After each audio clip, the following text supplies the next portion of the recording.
Great. Okay, I'm one of the 7 people. I'm and you're still here? Yeah, I'm still here. That's fine, you're welcome. Okay. Because I have everything that Mr. Carlisle has made, I think. My favorite being Hamish.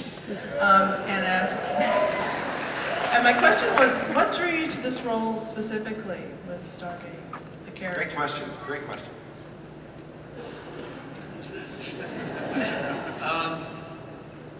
Well, I mean, I guess it's just part of my personal story. I mean, last year, in the summertime, I sort of went to Los Angeles and I was kind of looking for something different, to be honest with you. I was looking to do something different.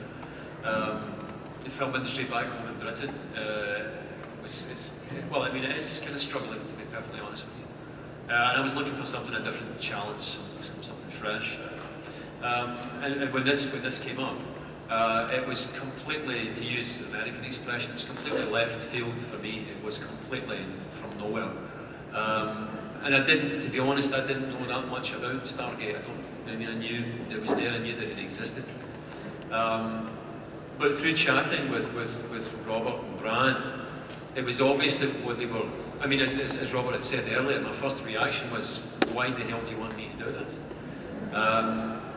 But through the conversations that we had, and then looking at the scripts that they sent me, I began to understand what they were trying to do, that this is very much a character-driven piece, and they were looking for someone who could maybe do that. One of the things I thought was quite interesting that Brad, I think it was Brad, said to me, he said they were looking for someone that could make dislikable things quite likeable.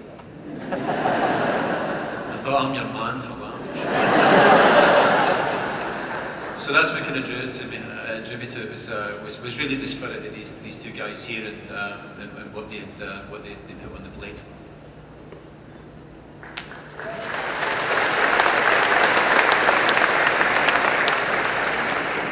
Next. My question is for Brad and Robert. Brad, you've lost some hair, looks like. I know, just kidding. My question is... He's very sensitive about that. My question is... My question is, since the new premise of the show is going to be spreading out across the universe in this rock and roll ship, are we finally going to see a lot more non-Jaffa, non-English speaking aliens out there? Well, I mean, the first thing we did was make a blood pact.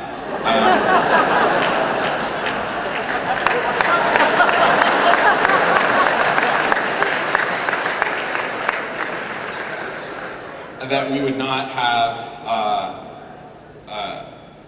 you know, rubber-faced English-speaking aliens in the first season. I think it was the first season we agreed. Well, we said forever, but forever's a long time. Very long time. Yeah. We really wanted a universe because it takes place out on the frontier. You know, it's about exploring the universe, the galaxies that we've you know never been to, and we really wanted that experience to be to feel somewhat realistic. Find aliens or alien life forms that you feel like you might actually find out in space. And there was a rationale for having human beings in you know, in the Pegasus and Milky Way galaxies in our mythology.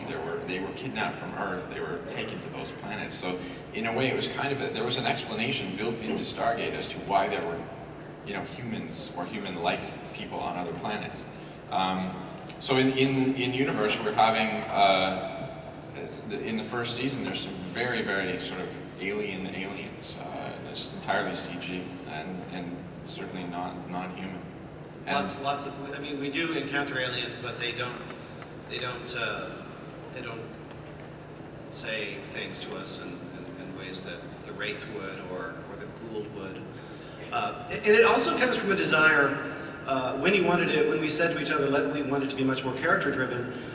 In SG-1 and Atlantis, our characters, we had a very difficult time when our characters came up against each other, because there was the Gould out there. Well, you can't be petty. This little arguing between each other doesn't make any sense. We've got a big enemy out there to fight.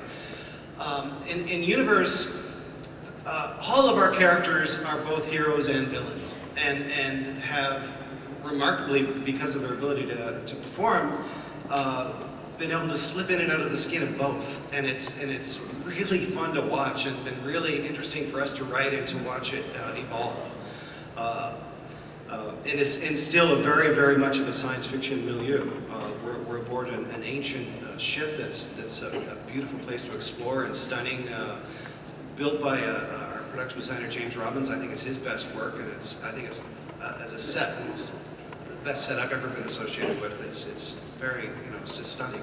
And there's still a Stargate, and we're still going to go through that Stargate and have adventures and meet alien races. They're just not going to try to suck the life force out of us as they, do it. Hi, this question is... Wait a second, Bobby was just going to add to I that. just wanted to add to that, to what Brad was saying, that in my experience, the only similarity for me was the Bond sets that I've worked on. It's that good. It's that good. The workmanship, the craftsmanship in these sets are just absolutely stunning. And it films beautifully, photographs beautifully, it works incredibly well as a set.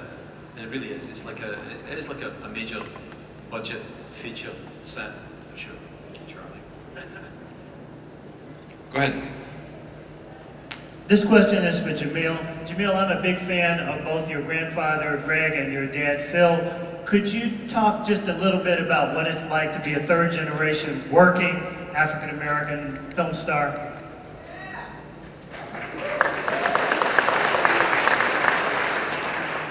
Well, I guess when you become a working African-American film star, one of the things that could happen is that things get out there that aren't true. So my father is not Greg Morris, and my grandfather is not Phil Morris. So, but I love Mission Impossible. But brothers, we are kind of, I guess, it's a family thing.